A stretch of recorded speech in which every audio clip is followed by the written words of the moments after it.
जय Hind everyone, welcome you all in UPSC math optional series. इस lecture में पढ़ा था लोकेटेड वेक्टर की बात कर रहे थे, हाइपरप्लेन की बात करी थी, लाइन की बात करी थी और कर्व की बात करी थी। ओके, तो हमने क्या था, लोकेटेड वेक्टर कर लिया था कि वेक्टर की लोकेशन कैसे फाइंड करते हैं।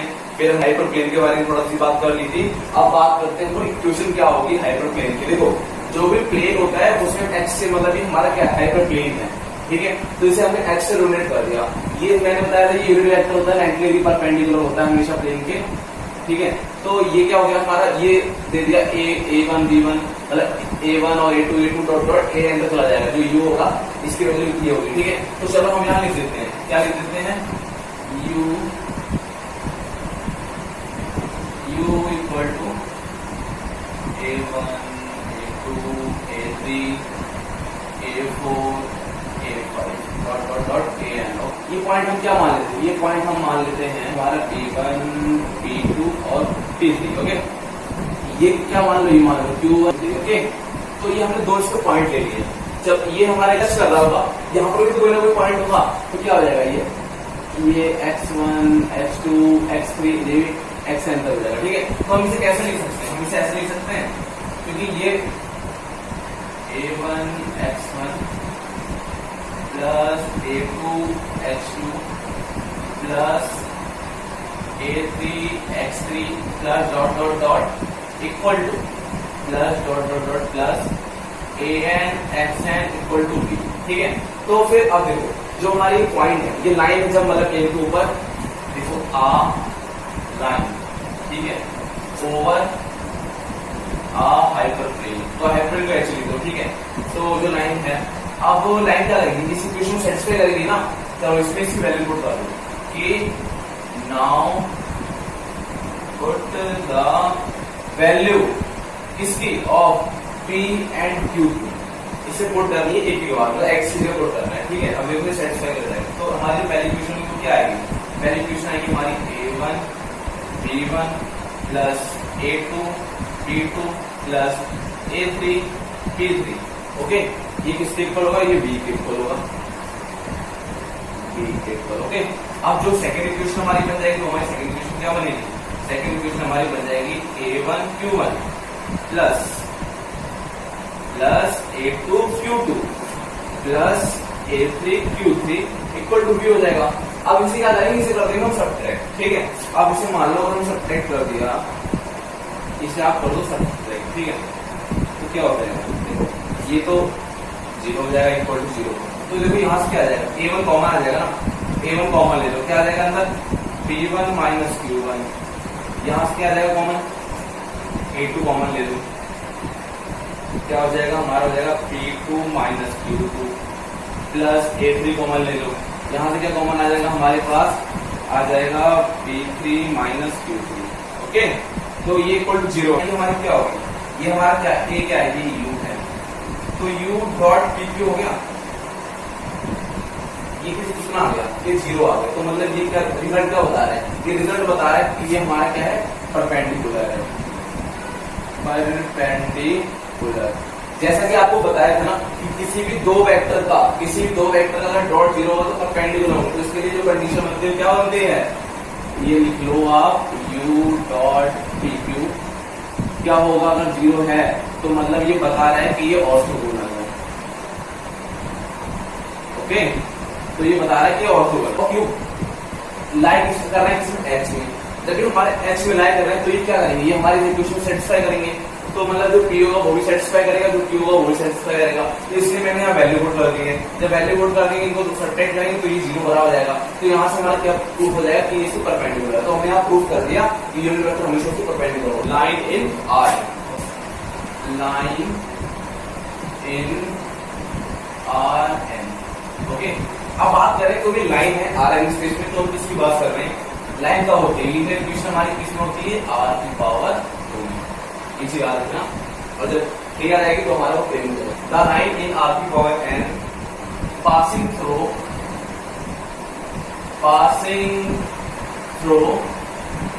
द पॉइंट, मान लो कितना, b1 b2 b3 dot dot dot bn, passing through the point, ये हमारा पॉइंट हो गया, ठीक है। And in the direction of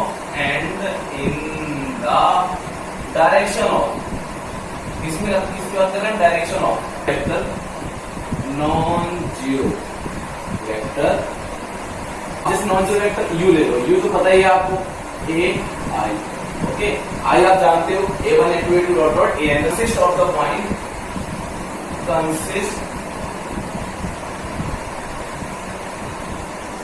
of the point.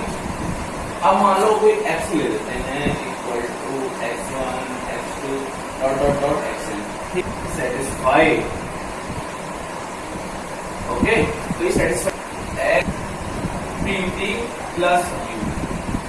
अब जो हमारा t है ना, ये t है एक हमारा अननोन, ठीक है। t हमारा क्या है? अननोन लिख सकते हो। और a1 t प्लस b1 और x2 इक्वल टू, ठीक है, और a2t plus b2, x3 a3t plus b3, okay. तो अब ये भी सही है और ये भी सही है, ऐसे लिख सकते हो।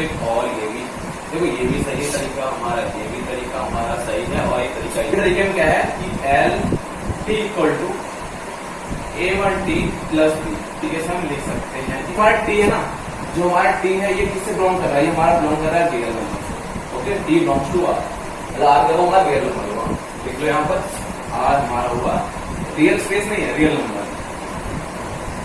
पर्टिकुलर वेक्टर मतलब जो यूनिट वेक्टर होता है उसकी बात कर रहे हैं, उसके थ्रू जाके जो पॉइंट है कंसिस्ट कर रहा है, मतलब पॉइंट ये एक्स कौन हो गया? एक्स पॉइंट ये होता है जो प्लेन लाइन, ये पॉइंट हमारा क्या हो गया? ये एक्स हो गया, ओके। तो इस पॉइंट की बात कर रहे हैं, तो ये इससे क्या सेटिस्फाई है? जैसे पहले हम देख चुके, लाइन इन आर की पावर, जिससे एक नाम और है वो आप लिखो parametric form, parametric form, okay. तो इसके ये दो नाम है, तीन डायमेंशन ले लो, ठीक है।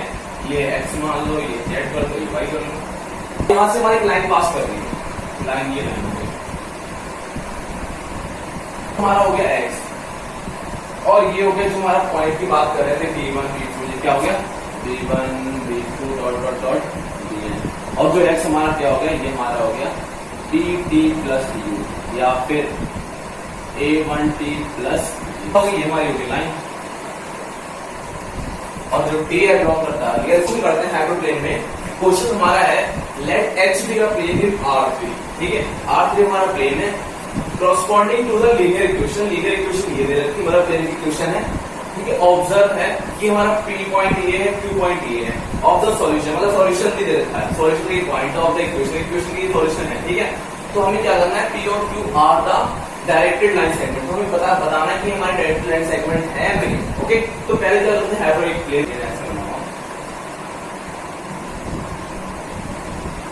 एक प्लेन बना लेते हैं। अब प्लेन में ये हमारा क्या हो गया? ये हमारा हो गया u, ओके। जब ये हमारा u हो गया तो अब प्लेन की इक्वेशन क्या गिवन है? प्लेन की इक्वेशन तो गिवन है आपको, क्या है? 2x minus 5y plus 7z equal to 4, okay, equal to 4 है। तो ये क्या है? हमारा क्या है? x, okay. तो प्लेन की इक्वेशन गिवन है। अब बात कर रहा है पॉइंट पी ओ क्यू की, तो पॉइंट पी ओ क्यू यहाँ पर होंगे, ये पॉइंट P हो गया, ये पॉइंट Q हो गया हमारा, ठीक है। T की वैल्यू कितनी है? 1 1 1, Q की वैल्यू 5 4 2 5 4 2, ओके, 5 4 2। ये point P and Q lie on H hyperplane, then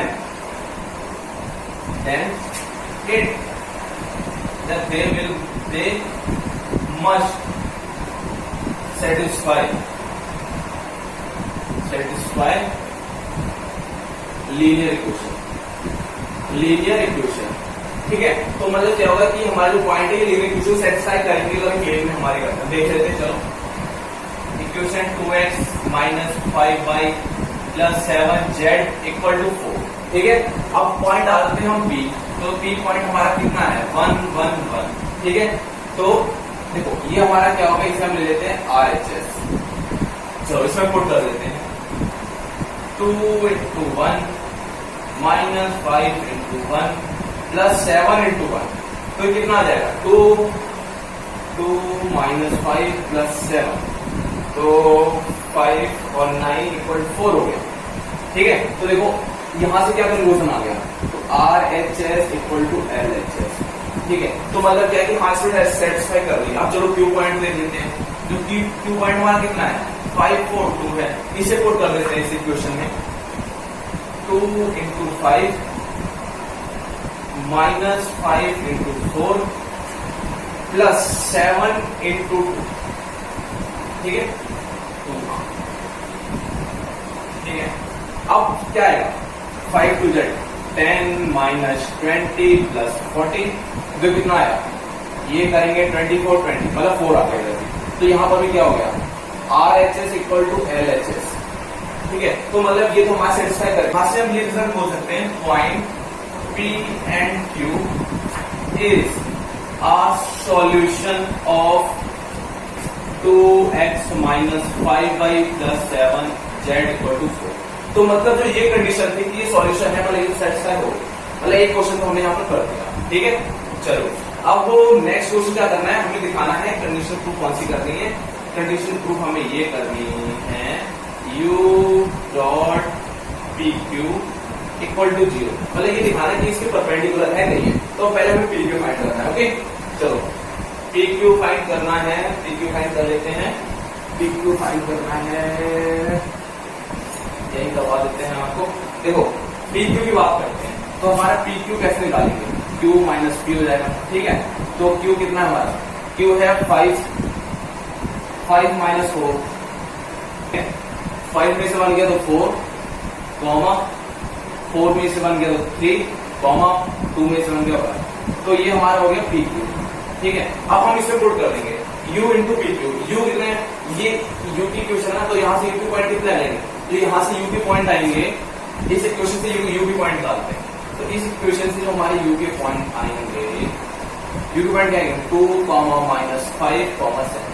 तो अब इसकी मल्टीप्लाई कर दो, इस फॉर्मूले में लगा दो, किसमें U डॉट पी क्यू, ये 0 बराबर आना चाहिए। ठीक है, चलो डाल देते हैं value. 4 to 8, 4 to 8 minus 50 plus 7। देखो ये 0 आ गया, तो मतलब इससे हम ये भी बोल सकते हैं कि हमारा जो इक्वेशन थी प्लेन की परपेंडिकुलर थी। तो यहाँ से हमारा ये सेकंड आंसर भी प्रूव हो गया कि ये लाइन सेगमेंट है। घर पे आप लोग भी प्रॉब्लम कर रहे होंगे अपनी बुक्स वगैरह से, और कोई भी अगर प्रॉब्लम फेस होती है तो आप मुझे क्वेरी भेज सकते हैं।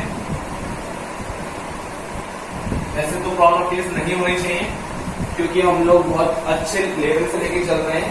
क्वेश्चन करते हैं जो हमारा हाइपरप्लेन में है कि अब हमें इक्वेशन फाइंड करनी है, इसकी इक्वेशन फाइंड करनी है हमारी हाइपरप्लेन की, जो कि इसमें है हमारा r की पावर 4, मतलब 4 डबल में है। ठीक है, मतलब इसमें 4 हमारे डायमेंशन है, तो डायमेंशन 4 है, जो कि पास कर रहा है पॉइंट कितना, एक पॉइंट हमारा जाएगा 1 3 माइनस 4 2, और जो दूसरा है जो नॉर्मल मतलब परपेंडिकुलर की बात हो रही है, वो इसका 4 माइनस 2 5 और 6। चलो पहला काम क्या हमारा, हम प्लेन बना लेते हैं, हाइपरप्लेन। तो हाइपरप्लेन बना लीजिए। ठीक है, वो हाइपरप्लेन बन गया ये, तो ये परपेंडिकुलर हो गया। ठीक है, अब परपेंडिकुलर ये u हो गया, तो इसकी वैल्यू क्या गिवन है, इसकी है u की 4 माइनस 2 5 एंड 6। ठीक है, अब यहाँ पर क्या है, ये हमारा पी क्यू है ना, तो p हमारा पॉइंट कितना गिवन है, p पॉइंट गिवन है कितना 1 3 माइनस 4 2। ठीक है, तो ये हमारा गिवन है पॉइंट 1 3 माइनस 2, ये क्यू पॉइंट है। इसको पता है हमारा हाइपरप्लेन की इक्वेशन क्या है, हाइपरप्लेन की इक्वेशन जो है, देखो solution equation we know that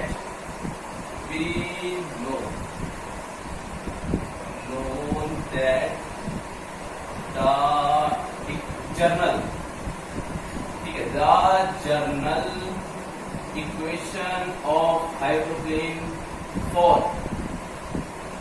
r की पावर 4 क्या होगी, a1 x1 प्लस a2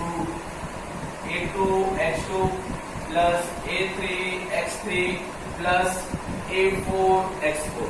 क्योंकि यहाँ पर कितने हमारे 4 की बात करें, 4 तक लेंगे, तो ये हमारी क्या हो जाएगी, जनरल इक्वेशन हो जाएगी। ठीक है, अब जनरल इक्वेशन हो जाएगी we know दैट, क्या हमें पता है कि u क्या होता है हमारा ai, मतलब a1 a2 a3 dot dot dot an, ठीक है। देखो are the coefficient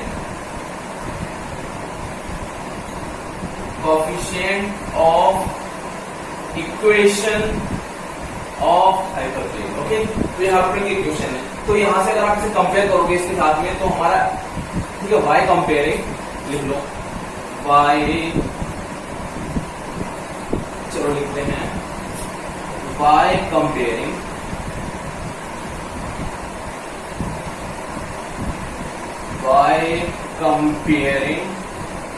इसे कंपेयर कर रहे हैं, इसे कंपेयर कर रहे हैं u को हम इससे, तो हमारा a1 कितना आ गया, a1 आ गया हमारा 4, a2 आ गया -2, a3 आ गया 5 और जो a4 आ गया वो आ गया हमारा 6, ओके।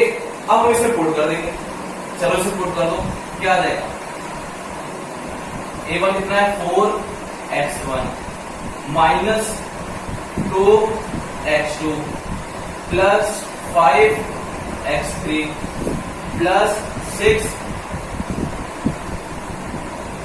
b होगा, ठीक है, वहां पर plus 6x4 equal to b, okay. तो हमारी एक जनरल इक्वेशन आई, तो अब यहाँ क्या लिखेंगे, ठीक है।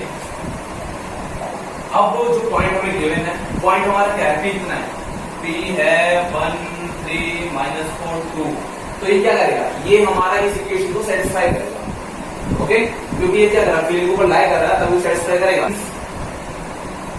P lie on hyperplane, therefore P satisfy the, अब इक्वेशन लिख दो, 4x - 2x2 plus 5x3 plus 6x4 equal to b। यहां से हमारी b की वैल्यू आ जाएगी, आप पॉइंट रखो, ठीक है। अब इसमें हम रखते हैं वैल्यू, पॉइंट रखते हैं 4 × 1 -2 × 3 प्लस 5x3 -4 और देखो यहाँ x3 -4 है प्लस 6 × 2 इक्वल टू हमारा b हो गया। अब b हो गया, देखो यहां से आप समझ सकते हैं ना, ये क्या है हमारा x1 है, x2 x3 x4, तो ये हमारी x की वैल्यू मैंने इसको पुट कर दी, हम b की वैल्यू निकालते हैं। देखो ये हो जाएगा हमारा 4 - 6 -20 प्लस 12 इक्वल टू b। तो यहाँ से b की वैल्यू कितनी आएगी, देखो ये हमारा हो जाएगा 26 -26 क्या हो जाएगा, ये हो जाएगा -26 प्लस 16, जो b की वैल्यू हमारी आएगी ना वो आएगी -10, ठीक है। अब b की वैल्यू -10 आ गई, तो हमें क्या करना, हमें इक्वेशन फाइंड करनी थी ना, क्या find the equation of hyperplane R4 की हमें इक्वेशन फाइंड करनी है, तो यहाँ पर आप b की वैल्यू डाल दो, तो यहाँ की b की वैल्यू डाल देंगे, यहाँ b की वैल्यू कितनी आएगी -10, तो ये हमारा हो गई जनरल इक्वेशन, समझ आ गया। तो ये अब एक क्वेश्चन और करते हैं, उसके बाद हम आज का लेक्चर पर समाप्त करते हैं। चलो होप सो कि लॉकडाउन में देखिए पढ़ना ही मतलब एक जरूरी मेन मोटिव नहीं होना चाहिए, अपने माइंड को रिलैक्सेशन के लिए थोड़ा म्यूजिक भी सुनिए, क्योंकि काफी लोग ऐसे होते हैं जो मैथ करते हुए, मैं ही अपना बताता हूँ कि मैं मैथ करते हुए थोड़ा म्यूजिक चला लेता हूँ लाइट वॉल्यूम में, तो उससे क्या होता है कंसंट्रेशन में कोई भी दिक्कत नहीं आती है और करने में मजा भी आता है। देखो अब नेक्स्ट क्वेश्चन लिखो, क्वेश्चन फाइंड द पैरामेट्रिक। अब देखो पैरामेट्रिक क्वेश्चन की बात कर रहा है, find the parametric representation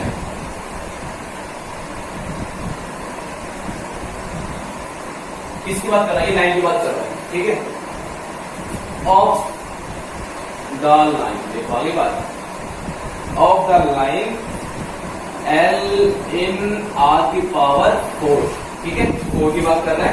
passing through the point, लिखो पासिंग थ्रू द पॉइंट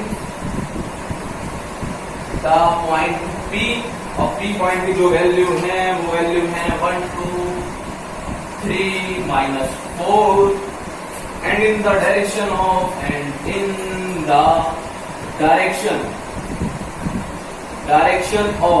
कौन सा डायरेक्शन जा रहा है? डायरेक्शन ऑफ यू जो पॉइंट है हमारा, in the direction of you है जो, वो हमारा कितना है 5 6 -7 8 ऑल्सो फाइंड, क्या फाइंड करना है? द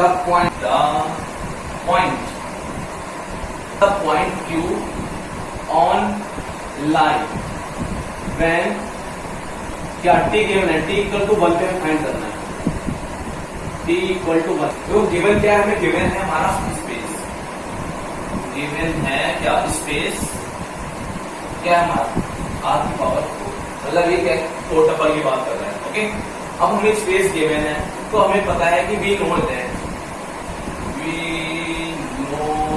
दैट जो हमारा पैरामेट्रिक इक्वेशन होती है, पैरामेट्रिक इक्वेशन क्या होती है हमारी? हम ऐसे तो लिखते हैं ना कि एक लिखते हैं और एक तरीके से और लिखते हैं x = a1t + b1, तो ये लिखेंगे यहाँ पर। ठीक है, हमें क्या 4 इक्वेशन फाइंड करनी है, मतलब x1 x2 x3 x4 find करना है। चलो यहां लिख लेते हैं x1 =